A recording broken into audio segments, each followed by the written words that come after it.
watu huenda kwenye madhabahu kutoa vitu, hutoa kuni, huacha chakula, huacha vitu mbalimbali, wakija havipo wanaifufua ile madhabahu. Kwenye mito watu huenda hutupa vitu. Unaona kuna ule mti pale karibu na St. Peter's, mbuyu pale.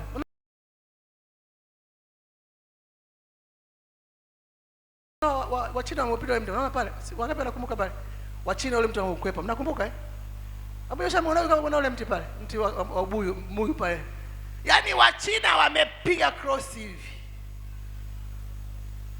Ule mti ni madhabahu ya giza. Ashukuriwe Mungu. Kuna mtu mmoja ameenda kutenga kitambaa chake kiko pale.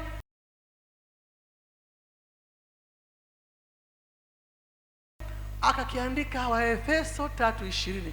Naona yule mtu wa Mungu ameamua sasa hivi. Maana nimekuta mibuyu mingi imeandikwa Waefeso 3:20. Naona ana kazi na kuivunja madhabahu. Bwana asifiwe sana. Hasa kama hujui mtu wa Mungu, tunaenda tu kwenye mto, ni mila tu kwenye mto. Mnatambika kwenye mto, kwenye milima mirefu, kwenye makaburi, mnatambika, unashangaa unakuja una mapepo. Bwana asifiwe. Nilishangaa kanisa moja, siku moja nilienda, mzee wa kanisa moja ambaye alinipokea kanisa alikuwa mama mwenyekiti. Siku hiyo akaja, akasema mchungaji, naomba niombee. Nini? Asijielewi. Akaombewa, akalipuka mapepo. Nikasema, huyu mama mmemkuta kanisani, lini kaenda kimempata? Kumbe alienda kwenye madhabahu. Kumbukumbu la Torati sura 12 mstari wa 22b. Nasema, juu ya milima mirefu na juu ya vilima na chini ya kila mti wenye majani mabichi watu ufanye ibada huko. Haleluya. Lakini Mwanzo sura 22 mstari wa 1 inasema, Mungu akamjaribu Ibrahimu kumtoa mwanae wa pekee, akamtoa mwanae Isaka. Akamwambia Ibrahimu, mtoe mwanao Isaka. Mungu anamtaka mtoto huyu. Ibrahimu akawaza, Isaka huyu nilimpata kwa Bwana. Bwana anamtaka, acha nimtoe tu.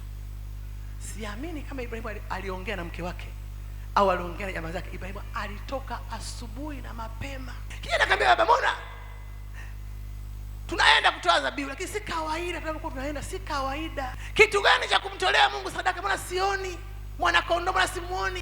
Ibrahimu akamwambia, Mungu atajitwalia.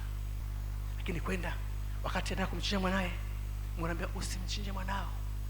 Hiyo ndio Mungu atajitwalia, ni kitu kimejiumba ulimwengu wa roho. Bwana akatoa kondoo, mbuzi, nafikiri kondoo, akamwangalia, akamchukua, akamwacha mwanae. Bwana asifiwe sana. Ule ni upendo wa hali ya juu sana kwa mtu.